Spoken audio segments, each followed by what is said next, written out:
Hello, everyone.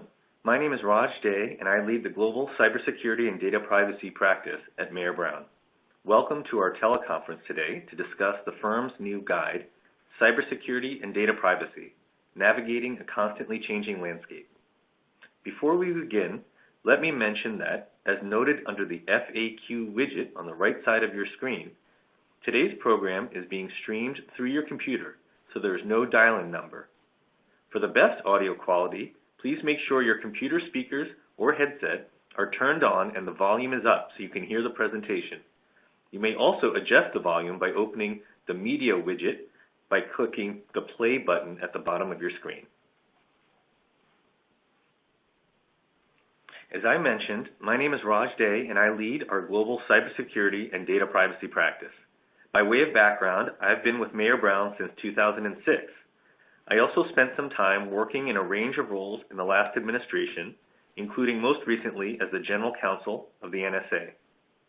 I've had the chance to work with many of you since returning to the firm 3 years ago.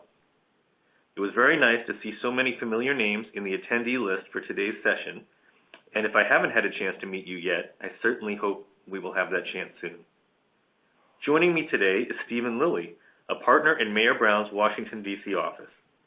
I first worked with Stephen on cybersecurity issues when he was the Chief Counsel to the Subcommittee on Crime and Terrorism of the Senate Judiciary Committee, and we work together now on a range of cutting-edge cybersecurity and data privacy issues across industries and from the federal district courts to the U.S. Supreme Court. Stephen has coordinated our firm's cybersecurity and data privacy handbooks, so we'll be talking through the various chapters of our presentation today.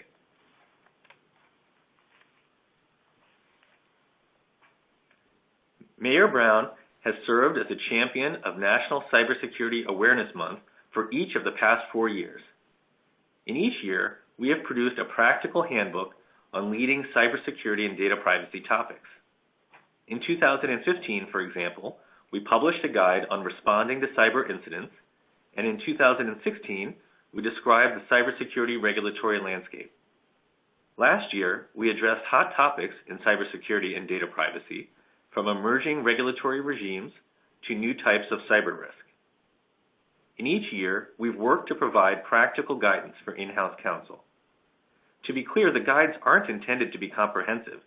Rather, we've tried to provide helpful resources that will allow you to understand the key principles and risks in a range of areas that you are likely to have to address in your work. We've brought the same approach to bear on this year's topic, navigating the constantly changing cybersecurity and data privacy landscape.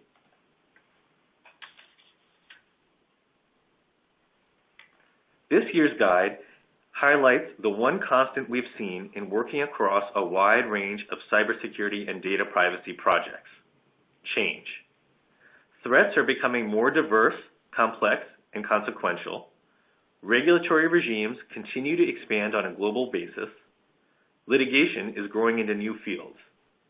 And the laws and rules with which companies around the country and the world must comply continue to evolve in new directions. Staying abreast of these changes is key to maintaining effective cybersecurity and data privacy compliance programs. This year's guide highlights recent developments in the legal obligations that companies must satisfy, the growth of cybersecurity and data privacy considerations into new contexts, and the ways that companies are responding to evolving risk. We hope that this guide provides practical advice for confronting these challenges going forward. With that, let me ask Stephen to walk through some of the high points of each of the chapters in this year's guide. Thanks, Raj. As you mentioned, this year's book covers a wide range of topics, from compliance challenges posed by new regimes such as the EU General Data Protection Regulation and New York's Financial Services Regulations, to growing expectations for due diligence in mergers and acquisitions, and evolving threats that demand thorough response playbooks. One constant across these diverse topics is constant change. Some of the regulatory and legislative regimes to which companies are still adapting have little to no enforcement history and limited guidance. Most firms are still coming to grips with how they work and what they require, even as more change appears on the horizon. Cybersecurity and data privacy concerns are also reaching into new areas. These topics are becoming increasingly prominent in mergers and acquisitions, for example, and cybersecurity and data privacy litigation is rapidly evolving to cover not just traditional data breaches and online privacy practices, but also how security and privacy expectations apply to the Internet of Things. This year's handbook features 20 of our colleagues joining to address 7 key areas that present changing cybersecurity and data privacy challenges. I'm going to briefly walk through the key topics in each chapter.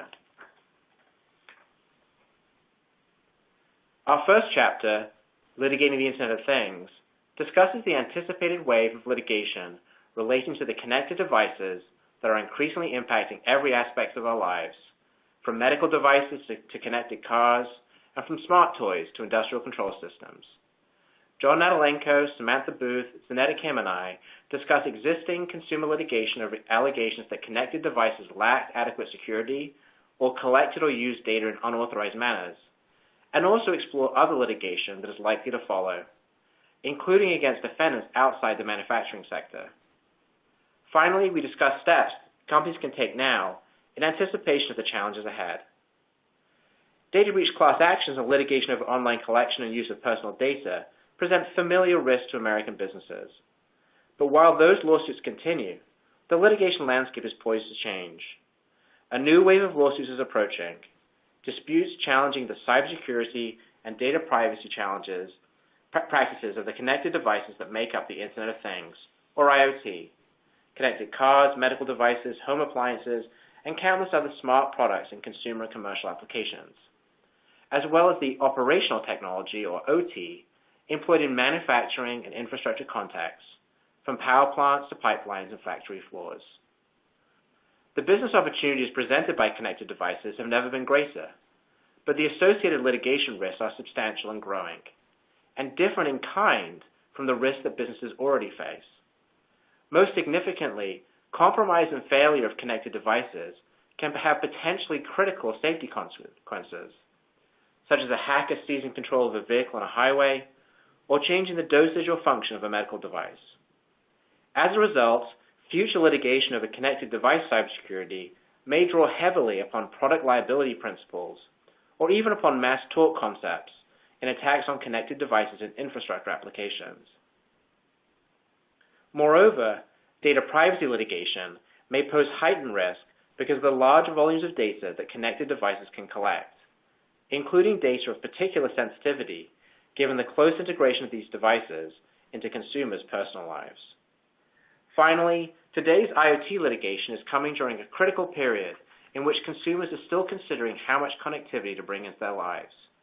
As a result, litigation over connected devices threatens both to impose enormous immediate financial and reputational damage and to deter adoption of connected products in the longer term. Cybersecurity and data privacy used to be niche issues in a limited set of corporate transactions. Not anymore. The chapter Data Diligence, Why Privacy and Security Matter in Mergers and Acquisitions, explores how acquirers and target companies can manage the larger role that cybersecurity and data privacy are playing in corporate deals. Kendall Berman, Joe Castelluccio, Nina Flax, and Ben Shoemaker discuss how to incorporate cybersecurity and data privacy concerns into a robust due diligence process that helps protect buyers and sellers. As the authors explain, companies from nearly every industry make extensive use of data, and the risks associated with processing and securing that data can grow nearly in proportion to its value. As several recent high-profile mergers and acquisitions have demonstrated, such risks also arise in the context of deals and manifest themselves in a variety of ways. For example, gaps in a company's security and privacy practices, such as undetected breaches or regulatory compliance gaps, can decrease a target's value and create problems for an acquirer after the deal closes. While in the past, cyber and privacy due diligence may have been a priority primarily in transactions where the value of personal data was core to a business model, such diligence is becoming the norm for transactions involving any type of company, regardless of industry. This chapter describes how acquiring companies conduct a due diligence process that addresses the specific risks of privacy and security, and what target companies should typically expect as these issues continue to grow in importance in mergers and acquisitions. Cybercrime costs the global economy as much as $3 trillion annually by some estimates, and cyber threats continue to become more sophisticated and severe. As a result, responding effectively to cyber incidents increasingly requires a company to be prepared for a vast array of possible scenarios. In developing a cybersecurity playbook, David Simon and Veronica Glick discuss how companies are using cybersecurity playbooks to enhance their incident response capabilities and readiness in light of the changing threat landscape. As the authors explain, to facilitate cyber incident response in light of these evolving threats, many organizations are building cybersecurity playbooks that provide tailored practical guidance that enhances organizational readiness. During a cyber incident, easy access to actionable material can be central to an effective response. The content, audience, and goals for a playbook may vary. For example, they may contain highly technical materials for IT teams, guides for cross-functional and cross-border management, or primers for executive leadership. Whatever its focus, a playbook and the process of making one can help steer incident response procedures in the right direction, save precious time, and serve as a reminder to prevent common mistakes that heighten legal and business risks. This chapter discusses different types of playbooks being developed for both technical and legal teams, and key considerations for building playbooks that mitigate legal risk and enhance cybersecurity preparedness. Few, if any, data privacy regulations have ushered in such sweeping change as the EU General Data Protection Regulation. In the GDPR so far, lessons learned, Charles Hellepuys and Diletta DiCicco reflect upon the experience preparing for and living with this consequential regulation and offer practical advice to companies working to ensure compliance going forward. As many of you are undoubtedly aware, the European Union General Data Protection Regulation, or GDPR, entered into force in May 2018. The GDPR sets forth a new regime for the protection of personal data in the EU and imposes new obligations on organizations dealing with that personal data. Making material changes to the regime it replaced, the GDPR includes significant new compliance obligations, such as security requirements, the need for disclosure and information to data subjects, and others, for organizations processing personal data, and strengthens rights for data subjects. The GDPR also has extraterritorial reach, meaning that many non-EU-based organizations, in addition to EU-based organizations, must comply with the new regime. The changes made by the GDPR thus have impacted businesses across the world. Many organizations encountered challenges on the road to compliance. The relevant EU bodies provided limited guidance in advance of the compliance date, and many member states had not adopted related domestic laws or adequately resourced their own data protection authorities. In this chapter, the authors discuss lessons learned to date in 4 areas that have given rise to repeated discussions with our clients, namely, identifying a lead supervisory authority for organizations carrying out cross-border data processing, drafting and negotiating data protection agreements between controllers and processors, notifying the competent supervisory authority and affected individuals of a data breach, and responding to data subject access requests. The U.S. cybersecurity regulatory landscape likewise saw significant change in 2017 with the implementation of the comprehensive New York State Department of Financial Services cybersecurity regulations. In NYDFS cybersecurity regulations 1 year in, Jeff Taft, Larry Hamilton, and Matt Bizans discuss common issues raised in a year of experience meeting the component requirements and highlight recurring challenges that companies may encounter as experience with the regulation grows. While each covered entity faces its own issues in complying with the final regulations, some issues have arisen for multiple firms across various sectors. In many instances, these issues have first manifested themselves immediately prior to the effective date or filing deadlines or with short notice, forcing institutions to dedicate resources on an emergency basis. As an example, as with other compliance requirements, NYDFS is examining covered entities for compliance with the final regulations. While the NYDFS has hired and trained a number of new cybersecurity examiners, it has declined to release the examination procedures and generally communicated expectation to covered entities through non-public first-day letters. Because the contents of first-day letters are confidential and NYDFS has not issued any examination guidance, covered entities have struggled to prepare for their first cybersecurity exams. As the final regulations become fully effective and NYDFS examiners develop more industry expertise, we expect more rigorous examinations and a number of enforcement actions related to noncompliance. As one of the first broadly applicable cybersecurity regulations, the final regulations have presented a number of compliance and operational challenges for covered entities. The limited interpretive guidance and the NYDFS's track record as an assertive regulator have heightened the anxiety around compliance and examinations.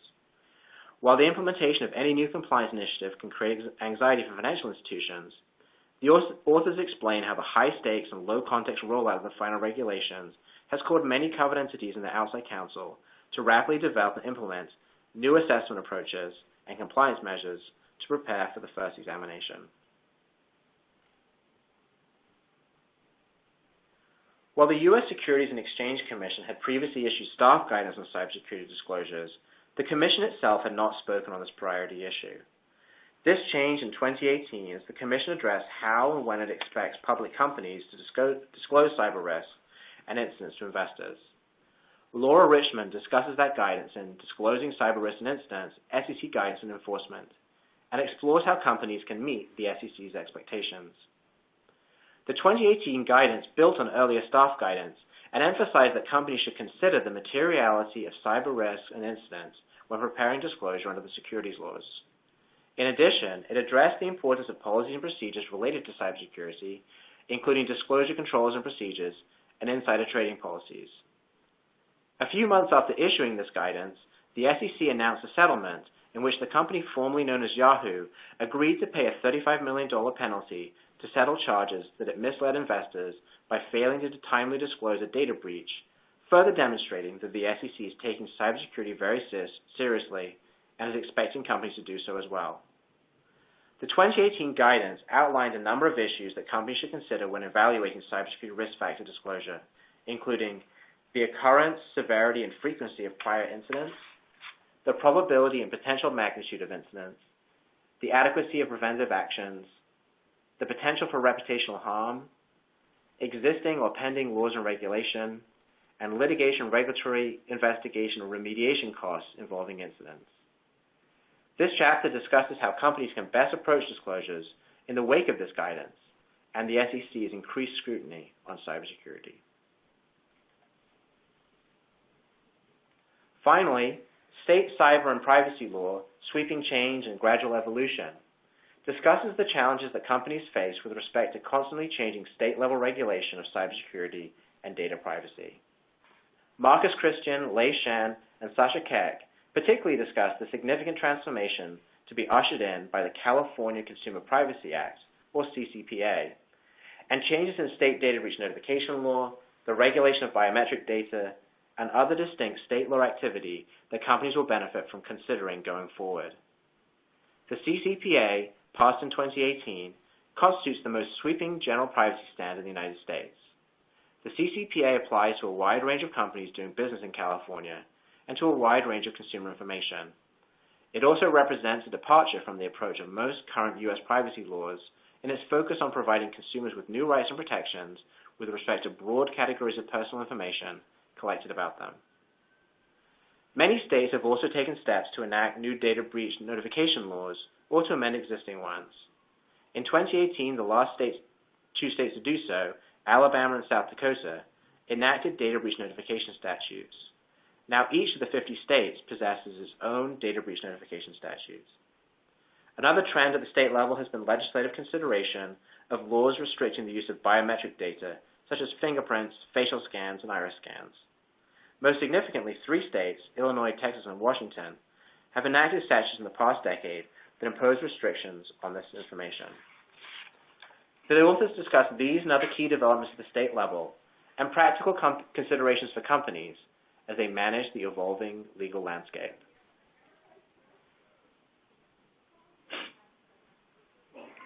Thanks, Stephen. As you all likely know, October is National Cybersecurity Awareness Month. We've served as a champion of these awareness efforts for 4 years now and believe that it provides businesses with a natural opportunity to review and enhance their posture on cybersecurity and data privacy. To that end, we will be hosting a series of forums in October offering thought leadership on a wide range of cybersecurity issues.